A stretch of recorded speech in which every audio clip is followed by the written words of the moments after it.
একজন ইমানদারের শক্তি হাজারো কাফেরের চাইতে বেশি না কম, যদি ইমানটা তার থাকে সলিড। ইব্রাহিম আলাইহিস সালামের এই ঘটনা যেই বয়সের,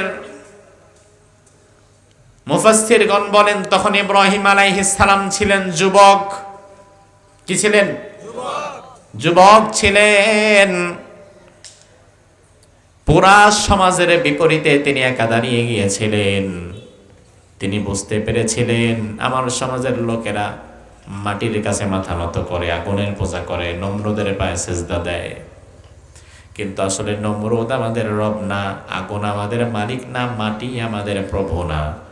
আমাদের মালিক যিনি, আমাদের রব যিনি, তিনি কে? আল্লাহ। এই সত্যের দাওয়াতটা তিনি পেয়ে গিয়েছিলেন। আপনি যখন সত্য বিষয়টা জানবেন, তখন আপনার দায়িত্ব এটা না যে আপনি মসজিদের দরজা লাগায়া একা একা 100 দানা তসবিহ পড়বেন আর জিকির করবেন, বরং আপনার দায়িত্ব হচ্ছে সমাজের বাকি পথহারা মানুষদেরকেও সত্য পথের দিকে আহ্বান করা।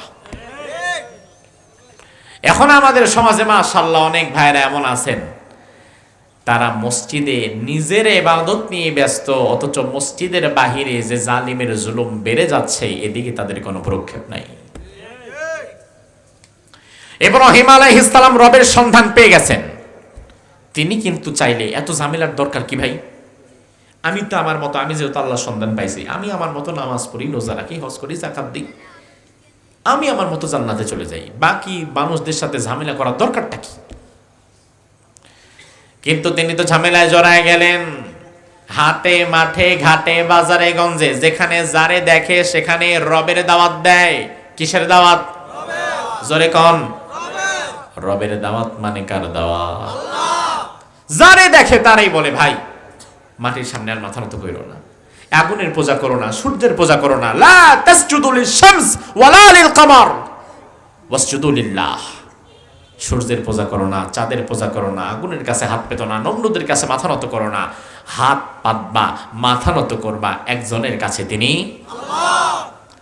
এই খবর এক কান দুই কান হতে হতে নমরুদের রাজদরবারে চলে গেছে।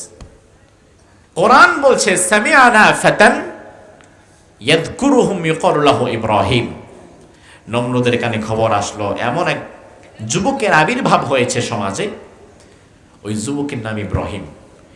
ওই যুবক যেখানে যায় সেখানে আপনার বিরুদ্ধে কথা বলে আপনি নাকি রব না, আপনি নাকি আমাদের মালিক না, মালিক নাকি আল্লাহ, এমন এমন কথা বলে। নমরুদের মেজাজ খারাপ, তাই নাকি?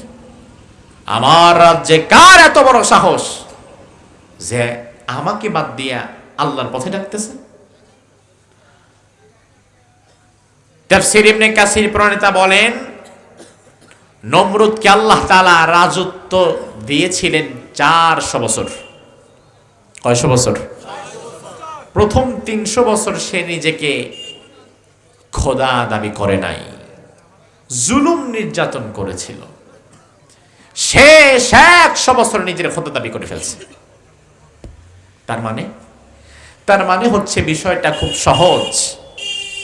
ক্ষমতাবানেরা যদি দীর্ঘদিন ক্ষমতার মস্তকে আঁকড়ে ধরে রাখতে পারে, লাগাতার জুলুমের পর জুলুম করতে পারে, আর তাদেরকে যদি কেউ বাধা দিতে না আসে, এই ক্ষমতাবানেরা এক সময় লাগামহীন হয়ে যায়। পারতপক্ষে নিজেদেরকে খোদা দাবি করতে পারে, তাদের ভয় লাগে না। 400 বছর ক্ষমতায় ছিল, শেষ 100 বছর নিজের খোদা দাবি করে বসছে, রব দাবি করে বসছে। কি বলছে সেটা কোরআন, আল্লাহ বলছেন। নমরুদ বলল আনা রব্বুকুমুল আলা, আমি তো তোমাদের বড় রব, আমি ছাড়া আর কে আছে তোমাদের রব? যখন ইব্রাহিমের কথা তার কানে এসেছে, এক যুবক, ওই যুবকের নাম ইব্রাহিম, সব জায়গায় সে রবের দাওয়াত দিচ্ছে। নমরুদ তার রাজ দরবারের সৈন্যদের আদেশ দিল ইব্রাহিমরে ধরে আনো, দেখি আমার সামনে দাঁড়ায় আসে আল্লাহর কথা বলতে পারে কিনা, তারে ধরে আনো। যেই কথা সেই কাজ, ইব্রাহিম আলাইহিস সালামকে ধরে আনা হলো। ইব্রাহিম আলাইহিস সালামকে রাজদরবারে নিয়ে আসা হলো। হাজার হাজার মানুষ চারিদিকে, মধ্যখানে ইব্রাহিম একা। এই যে হাজার হাজার মানুষ চারিদিকে, এই মানুষগুলো কি ইব্রাহিমের পক্ষে না বিপক্ষে? কথা কয় না। তার মানে পরিস্থিতি আজকে আর কত খারাপ। ইব্রাহিম আলাইহিস সালামের সময় পরিস্থিতি ছিল আরো বেশি খারাপ। সবাই তার বিপক্ষে, একা ইব্রাহিম মধ্যখানে দাঁড়িয়ে আছেন। নমরুদ এবার ইব্রাহিমকে ডেকে বলল, আনতা ইব্রাহিম, তোমার নাম কি? ইব্রাহিম বলে, জি। আচ্ছা যুবক ইব্রাহিম, শোনো, বেশি কথা ঘোরানো পেছানো দরকার নাই। একটা কথা বলবো, এক বাক্যে জবাব দিয়ে দিবা। হ্যাঁ বলেন, জবাব দিতে প্রস্তুত?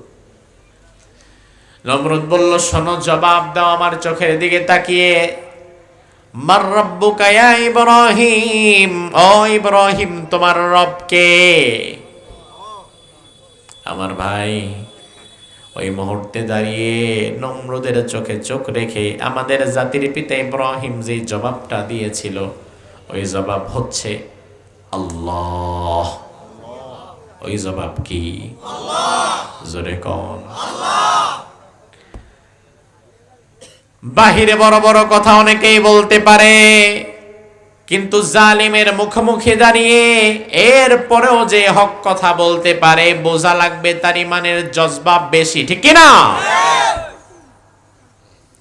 ইব্রাহিম আলাইহিস সালাম যুবক মানুষ, পুরা সমাজের সবাই অন্যায় লিপ্ত, পুরা সমাজের পুরা জনগোষ্ঠীটা অন্যায় লিপ্ত। তিনি একবারও ভাবেন নাই যে আমি যে সমাজের বিরুদ্ধে চলে গেলাম, আমি যে রাষ্ট্রের বিরুদ্ধে চলে গেলাম, প্রেসিডেন্টের বিরুদ্ধে চলে গেলাম, আমি যে আমার মা বাবার বিরুদ্ধে চলে গেলাম, বরং তিনি ভেবেছেন আমাকে অন্যায়ের বিরুদ্ধে যাওয়া লাগবে আর ন্যায়ের পক্ষে থাকা লাগবে। ও যুব সমাজ, বাবা ইব্রাহিম আলাইহিস সালামের জীবনী থেকে শিক্ষা নাও। অন্যায় যদি তোমার এলাকার মানুষ করে, এলাকার মানুষের সাথে তুমি নাই। অন্যায় যদি তোমার ভাই করে, ভাইয়ের পক্ষে তুমি নাই। অন্যায় যদি তোমার মা বাবা করে, ওই তাদের সাথে আর তুমি নাই। এমনকি অন্যায় কোনো পদক্ষেপ যদি তোমার নেতা আর তোমার দলও নেয়, ওই নেতা আর ওই দলের সাথেও তখন তোমার থাকা যাবে না। তুমি থাকবা ন্যায়ের পক্ষে, হকের পক্ষে, সত্যের পক্ষে। বর্তমান আমাদের যুব সমাজ ন্যায় অন্যায় কোনটা বুঝে উঠতে পারে না। এই জন্য কত যুবক তার যৌবনটা আল্লাহর পথে না কাটায়া মিথ্যার পেছনে কাটিয়ে দেয়, জুলুমের পেছনে কাটিয়ে দেয়। তবে আমার ভাই, আলহামদুলিল্লাহ, যুবকদের মধ্যে এমনও কিছু যুবক আছে যাদের ইমানি শক্তি, যাদের দেশপ্রেম অনেক উচ্চতায়। এমনও দেখেছি আমার মতো অসংখ্য টুপিওয়ালা দাড়িওয়ালারা চাইতে এমনও যুবক আছে কলেজ ভার্সিটিতে পড়ে, যার ইমান, যারা তাকওয়া, যারা দেশপ্রেম আরো অনেক বেশি। আছে না নাই?